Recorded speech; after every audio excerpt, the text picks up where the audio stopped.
So let me go back to the beginning. So as you get started here, have we talked about this in depth before? Okay.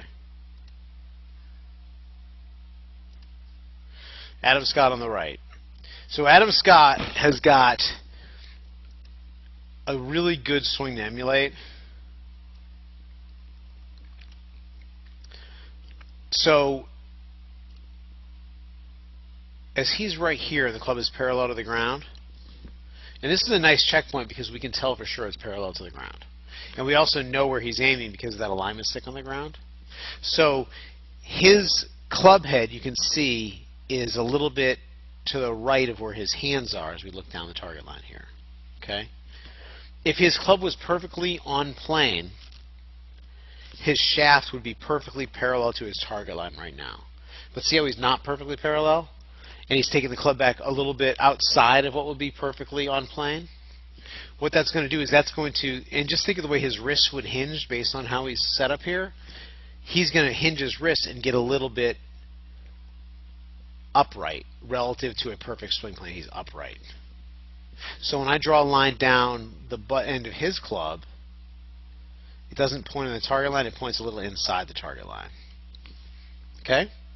If he was to make a downswing from here and stay on this actual plane, he would hit the ball, he would whiff the ball. He'd hit inside of it. So what he's going to do, and this is very easy to do it for a right-handed golfer, he's going to drop his club head a little bit behind that line and shallow out his angle of attack a little bit. So he's shallowing out his swing plane a little. So see now the club's inside of his hands, right? You need to be here in order to have an in-to-out swing path. And he comes a little bit from the inside, hits the inside part of the ball, and the ball launches off to the right a hair. Okay? Well, over here we got is the club comes, you can see your hands are pulling the club a little bit inside of you, and your shaft, when it's parallel to the ground, the club head is inside of your hands, the opposite of Adam Scott. The butt end of your club is pointing out to the right of the target line, out this way. So a lot of people feel like, oh, if I bring the club back a little bit more inside around me, it's easier to come from the inside to get back to the ball. The trouble is, in order to do that, you're going to have to actually shallow out even more, and you're going to come into the ball too shallow and make contact a lot of times behind the ball.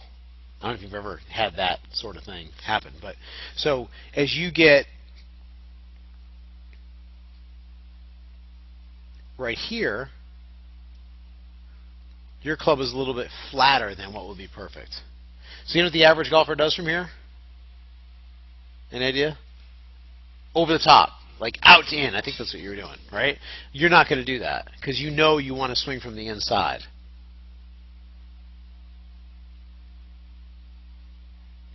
So see, you drop it under anyway. So even though you're already a little bit too flat, you're coming under that plane. But what you're doing is you're getting your body out ahead of you. So even though it's a flat plane, the butt end is a little bit underneath the previous swing. And see, now here you're similar to Adam Scott coming through, but now your body's not doing anything. See that? And your hands are pushing it through. Started to the right, but you just didn't get the timing working with your hands right. So as far as I'm getting off of trying to hit an intentional hook, that was what you needed to do swing path-wise to hit an intentional hook. You just need to get the club face closing better. But as far as good, solid contact goes, if we can get your club head outside of your hands, or to get your club more on plane, getting it parallel, it would be easier for you to get back to the ball in a better swing plane coming through. Does that make sense how I'm saying that? We could ask a question? Yeah, it's kind of back to that same angular question. Now, Yeah.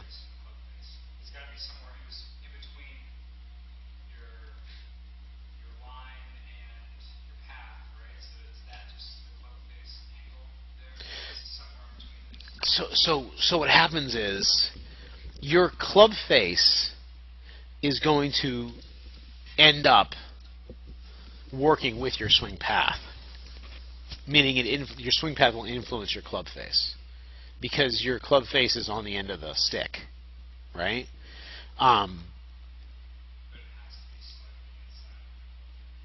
Say that again. Doesn't the face have to be slightly inside your point in order to have spin? So if you're let's say your swing path is in to out 4 degrees, and you can create a axis of rotation of backspin that is a 4-degree draw backspin. That's going to give you pretty good ball flight.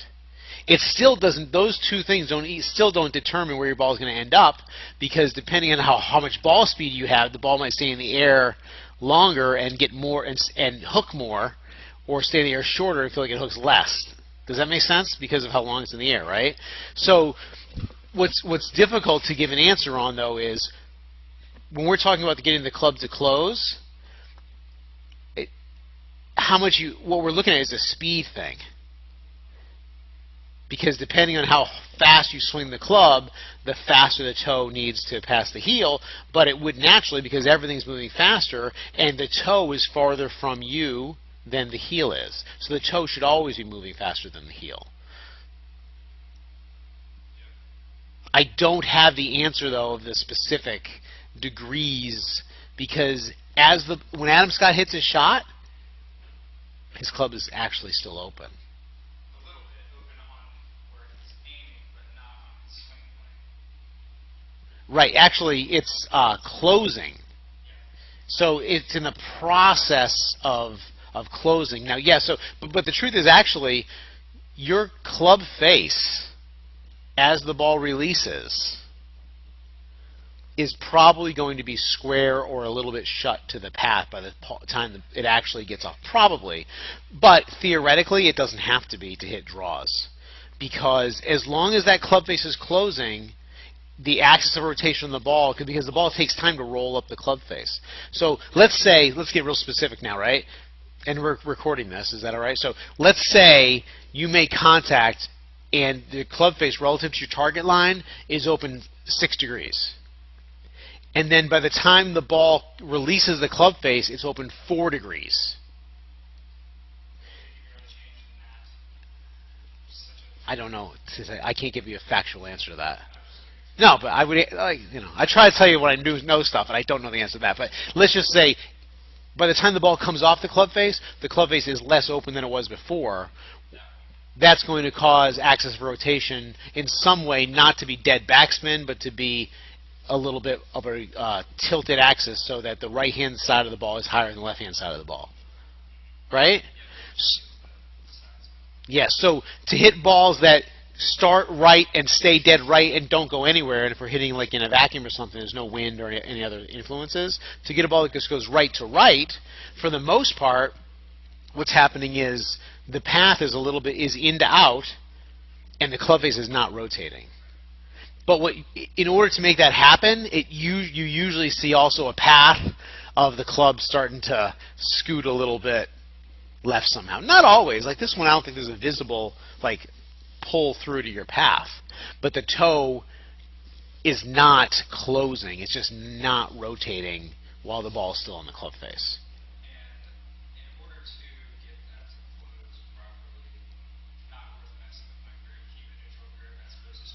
You actually have a slightly strong grip. But what you could do is we could play with that. We could tweak your left hand and make it a little bit stronger. We could do that. But to get to the point of what I think is going to help your golf game the most is what we started with. Yeah. And I think that is a priority, is getting you synced up better, because when you're synced up better, everything's going to work better. And performance is what matters. We see people all the time with golf swings that do not look like they're very efficient, but the person can make it work because they can control and they're skillful with the club. So I had a guy earlier today who, and I'll tell you after this, I'm going to send this to you. But So I hope that answers the question. Back to what we saw here, we saw two things. One, you did a pretty good job doing what we're trying to do. The toe just wasn't moving fast enough, and we can practice it, and we can adjust it to strengthen your grip. Two, the next thing that I want to work on, I know we have more lessons coming, is to get you looking more like Adam Scott, bringing the club back. Okay? What's that? Okay, good. Be sure to check out our YouTube channel for more instructional videos.